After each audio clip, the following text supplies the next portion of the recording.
Radio Bharat Bharti सुन रहे सभी श्रोताओं को मोहन नागर का राम राम। श्रोताओं, आज भारतीय नववर्ष है, हिंदू नववर्ष है, और इसलिए सभी को भारतीय नववर्ष की, हिंदू नववर्ष की हार्दिक शुभकामनाएं, मंगल कामनाएं। आपका ये वर्ष बाबा महाकाल की कृपा से, ईश्वर की कृपा से आप स्वस्थ रहें, प्रसन्न रहें, धन धान्य और वैभव से पूर्ण रहे, ऐसी रेडियो भारत भारती के माध्यम से कामना करते हैं। श्रोताओं, भारतीय नववर्ष सृष्टि की कालगणना को लेकर के, और हमारे यहाँ पर अनेक प्रकार की वर्ष, संवत्सर, युगाब्द ये प्रचलित है। साधारणतः जो ज्ञात काल गणना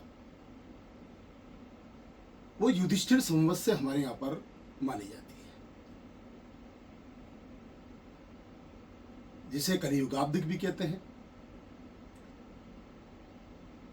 वो 5126वां वर्ष ये प्रारंभ हुआ है। साथ ही सम्राट विक्रमादित्य जो उज्जैनी के राजा थे, उन्होंने जो विक्रम संवत चलाया था वो 2081वां वर्ष आज प्रारंभ हुआ है। इस तरह से हम देखते हैं कि भारतीय नववर्ष जब आता है तो प्रकृति में अनेक प्रकार के परिवर्तन होते हैं। पतझड़ ऋतु समाप्त होती है, बसंत आती है, नई कोपलें आती है, प्रकृति नया श्रृंगार करती है। हर वृक्ष, पेड़ पौधा, जड़ी बूटी सब में फल और फूल किसी न किसी रूप में आते हैं। हमारे घर में नया अन्न आता है, रबी की सभी प्रकार की फसलें कट करके घर आती है, और इसलिए उल्लास का समय है और ऋतु परिवर्तन का समय है ही। इस दिन को लेकर के अनेक प्रकार की मान्यताएं हैं। आज ही के दिन भगवान श्री राम का राज्याभिषेक हुआ था। आज ही के दिन भगवान झूलेलाल का भी जन्म हुआ था, जिसे चेती चंद के नाम से हम सब लोग मनाते हैं सारे देश भर में।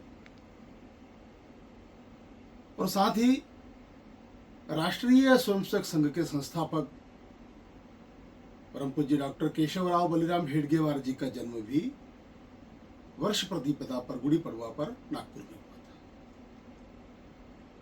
और इस तरह से यह वर्ष अनेक मान्यताओं को लेकर के, अनेक महापुरुषों की स्मृतियों को लेकर के मनाया जाता है। हम अपने इस भारतीय नववर्ष को सारा विश्व और मान्य करे, इसको मान्यता मिले, इसके लिए भारतीय पंचांग हमको प्रचलन में लाना होगा। श्रोताओं, आप सब जानते हैं कि हम जितने भी शुभ कार्य करते हैं, मंगल कार्य करते हैं, सब भारतीय पंचांग और हिंदू पंचांग के अनुसार करते हैं। चाहे कोई मुहूर्त हो,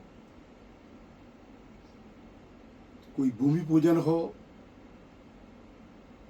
गृह प्रवेश हो, विवाह आदि के मांगलिक कार्यक्रम हो, हम भारतीय पंचांग, हिंदू पंचांग के तिथि विधि के अनुसार ही करते हैं। और इसलिए हमारे दैनंदिन के जीवन में भी इसको प्रचलन में लेकर के आए। हमारे नई पीढ़ी को हमारे हिंदी के जो 12 महीनों के नाम हैं वो याद हो, हमारा जो कृष्ण पक्ष है, शुक्ल पक्ष है, अमावस्या है, पूर्णिमा है, इसके बारे में जानकारी हो, और साथ ही तिथियों के अनुसार मौसम में कैसे परिवर्तन होता है, ग्रह नक्षत्र के अनुसार किस प्रकार से हमारी कालगणना है, ये नई पीढ़ी को बताना पड़ेगा। सारा हमारा जो मौसम विज्ञान है वो इसी के अनुसार जुड़ा हुआ है। सारे हमारे जो भारतीय त्योहार हैं वो हमारे इस पंचांग के अनुसार उसकी गणना आती है। और इसलिए हम नई पीढ़ी को भारतीय पंचांग इसको कैसे पढ़ना, कैसे समझना, कैसे जानना, इसके बारे में हमको जानकारी देना चाहिए। और इसलिए कम से कम हमारे घर में एक भारतीय पंचांग हो, भारतीय कैलेंडर टंगा हो, जिसमें हम हमारे तीज त्योहार, परंपराएं, रीति रिवाज इसको देख सकें। पुनः आप सबको एक बार भारतीय नववर्ष की हार्दिक शुभकामनाएं। रेडियो भारत भारती 90.0 मेगाहर्ट्ज पर प्रतिदिन आप सुनते हैं। और आज नए वर्ष के दिन भी हमारे इस कार्यक्रम में अनेक कार्यक्रम आपके लिए आयोजित हैं, अनेक मंगल गीत हैं, अनेक कार्यक्रम हैं। आप सुनते रहिए रेडियो भारत भारती। पुनः आप सबको भारतीय नववर्ष की बहुत बहुत हार्दिक शुभकामनाएं, मंगल कामनाएं।